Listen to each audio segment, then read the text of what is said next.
सार्वजनिक गणेशोत्सव मंडळ श्रींना घेऊन जात असल्यामुळे परळ भायखळा भागात प्रचंड वाहतूक कोंडी झाली होती। त्यात गणेश मूर्तीसोबत सेल्फी काढण्यासाठी भक्तांची झुंबड उडाली होती, त्यामुळे या वाहतूक कोंडीत अधिकच भर पडली।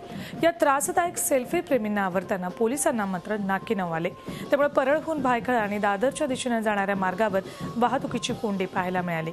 याचा आढावा घेतला आमच्या प्रतिनिधी दीपाली जगताप पाटील यांनी। आज सुट्टीचा दिवस आहे म्हणून तुम्ही घराबाहेर पडण्याचा विचार करत असाल तर जरा थांबा, कारण आज मुंबईतल्या रस्त्यांवर ट्रॅफिक जॅमची परिस्थिती आहे।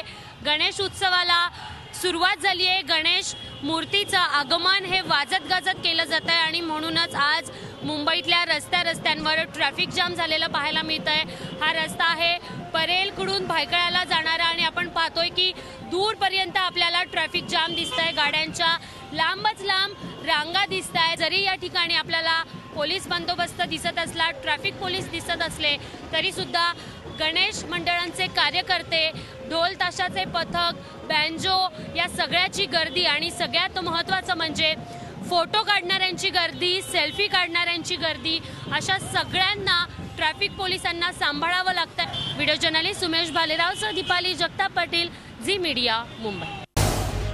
झी 24 तास रहा एक पाऊल पुढे।